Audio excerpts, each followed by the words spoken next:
Jangan lupa like, komen, dan subscribe channel YouTube TVRI Bengkulu dan nyalakan lonceng notifikasinya.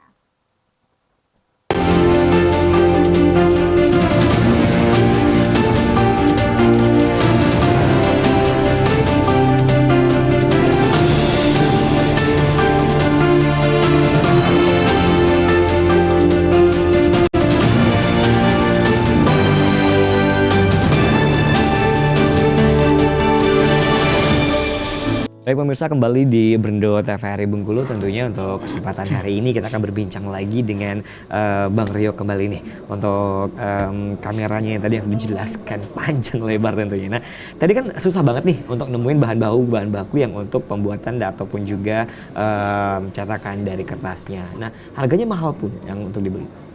Kalau harganya nggak terlalu mahal. Terakhir ini kemarin saya dapat harganya cuma 75.000 untuk Satu 100 kotak? lembar. Oh, selembar. Satu Selembar kotak kertas? ini isinya 100 lembar. Oke, 100 lembar. Ya, satu ini- lembar berarti 70.000. Enggak, satu kotaknya. Oh, satu itu. kotak 70.000. Iya. Kalau satu lembar 70.000 mahal banget. Mahal banget ya kan? Iya. Jadi di beberapa tempat juga teman-teman pernah cerita. Ini boleh dibuka nggak sih kertasnya? Nggak boleh Oh, karena nggak boleh. ini Karena kena cahaya. kena cahaya. Oh, gitu. Hangus, Iya, kan hangus udah tahu. dia. Oh iya, berarti sensitif sekali ya? Iya. Oke. Ini udah dibungkus lagi. Oh gitu. iya. Oke. Jadi di beberapa tempat teman-teman juga sering cerita itu rata-rata harganya 100 sampai dengan 120.000 Per lembarnya? per kotaknya. Oh, per kotaknya, oke. Per kotaknya. Hmm. Nah, jadi untuk mensiasati ini, kalau untuk teman-teman yang mau ikutan, yang baru mau coba, ini kertasnya kita potong bagi dua untuk sebagai bahan latihan mereka kan. Karena ketika mau pertama kali motret, itu mungkin saja hasilnya nggak langsung jadi gitu Iya. fotonya. Karena trial and error itu gitu. Jadi untuk mengurangi penggunaan kertas yang boros, itu kertasnya kita bagi dua. Oh gitu. Jadi kalau mau coba-coba untuk pertama kali coba, ya oke pakai kertas yang kita potong dulu. Nanti kalau misalnya hasilnya sudah bagus dan kita sudah ketahui kalau kamera kita ini waktu motretnya berapa detik, mungkin sudah bisa menggunakan kertas foto yang utuh gitu. Oke. Penyebab errornya tahu apa? Misalnya Ban- nggak jadi gitu. Banyak sebenarnya. Pertama karena bergerak, Oke. baik kameranya bergerak karena motretnya untuk waktu yang lama gitu. Jadi kalau misalnya kita bergerak pun objeknya mungkin nggak akan jadi fokus gitu. Nah yang kedua mungkin ada faktornya juga masukin kertasnya mungkin bocor cahaya bisa jadi, ataupun mungkin juga menutupnya nggak rapat, Oke. bisa cahaya masuk gitu. Jadi beberapa faktor itu bisa memungkinkan terjadi gitu. Nah, rada susah ya.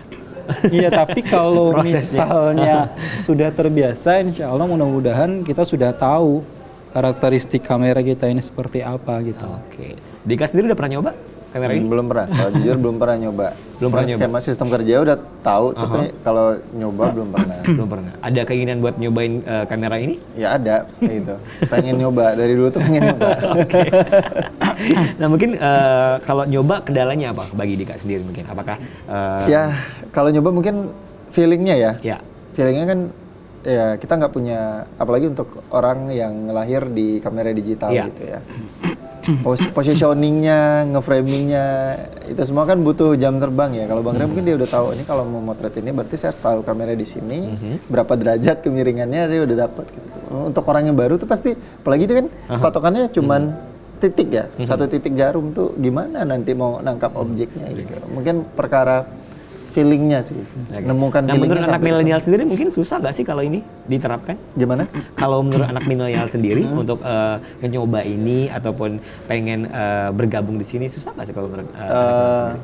Harusnya sih setiap ketertarikan ya itu kita nggak bisa bilang susah atau enggak ya, karena setiap orang kan ketertarikan beda-beda ya. Gitu. Kalau dilihat Gen Z sekarang kayaknya saya kurang paham juga apakah mereka tertarik atau tidak gitu, Iya. karena dengan gempuran handphone gitu, dengan gempuran filter-filter tiba-tiba Kamera yang, mereka banyak disuruh macamnya, ya kan? disuruh panas-panasan gitu dengan effort ini, saya nggak tahu sih, tapi pasti ada yang Iya. tertarik Oke, gitu. Oke.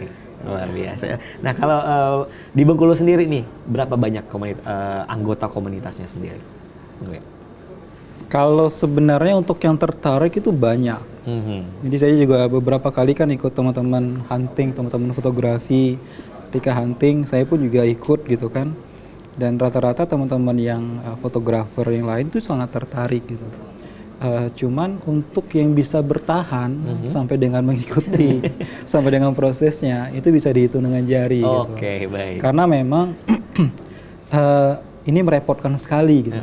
Ya. Merepotkannya apa? Karena memang kita harus memindahkan konsep kamar gelap itu ke tempat objek yang mau kita foto. Jadi saya pernah dulu mau motret rumah Bung Karno.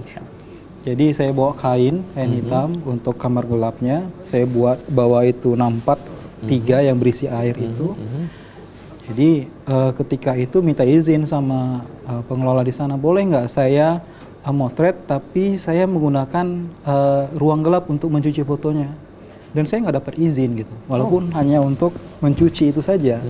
Akhirnya apa? Akhirnya saya keluar ke ruangan di Persada Bung Karno yang ada di sebelahnya itu. Jadi di sana bayangin saya harus masukin kertasnya di Persada Bung Karno, keluar dulu jalan, masuk lagi motret. Sudah motret, balik lagi nyuci di Persada Bung Karno. Itu olahraga. Betul. Iya, itu olahraga. Jadi memang itu repotnya di sana gitu.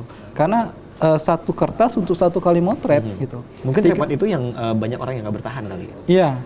Dan ada juga cerita menarik ketika mau foto bunga rafflesia. Bunga rafflesia itu kan di hutan yang intensitas cahayanya sangat sedikit, minim sekali. Kita sampai di lokasi itu jam 9 pagi, sampai dengan jam 3 sore tidak ada satu foto pun yang jadi. Waduh, kebayang bagaimana rasanya ketika itu kamar gelapnya kita buat di pinggir jalan di atas, di dalam mobil kita bikin kamar gelapnya, jadi nyucinya di sana gitu. Dan sudah masukin kertas, kita harus turun ke bawah, jadi kita motret, gitu ya? Naik ke atas kita cuci, nggak jadi, turun lagi, naik ke sini nggak jadi. Sampai jam 3, alhamdulillah terakhir kali kita mau motret, kita mau pulang, itu yang jadi. Oh, oke. 1 foto yang jadi? 2 foto. Oh, 2 foto. Dari jauh gitu. Buset. Mungkin itu hal yang menyebabkan apa ya? Yang menyebabkan ketidaktertarikannya orang-orang kali. Mungkin, tetapi inilah menjadi sebuah seninya sebenarnya. Bagaimana kita menikmati proses ini gitu. Karena dalam setiap foto yang kita hasilkan ini, ketika itu mendapatkan hasil yang bagus, kita itu bukan mengingat fotonya yang bagus, tapi kita mengingat bagaimana prosesnya gitu. Yang akan dikenang itu prosesnya sebenarnya. Makanya dalam kamera lubang jarum ini kita tidak menyoal tentang hasil, tapi kita lebih menyoal tentang prosesnya. Iya, makanya proses ini yang harus kita pertahankan gitu. Jadi walaupun sebenarnya banyak yang tertarik ketika mereka sudah mulai mengikuti proses awal sampai dengan akhir, itu akan adanya seleksi alam. Oke, tapi Bang Rio tidak menolak adanya kamera digital kan? Oh tidak. Walaupun seperti ini juga sebenarnya tidak juga lepas dari digitalisasi gitu. Ketika ini gambar sudah jadi, kita juga perlu proses digitalnya juga untuk bisa kita memperoleh file digitalnya. Jadi ini juga akan di-scan dan juga bisa di-upload. Oke, baik. Nah, pemirsa, kita akan jeda iklan kembali, tentunya tetap bersama kami di Brendo TVRI Bengkulu.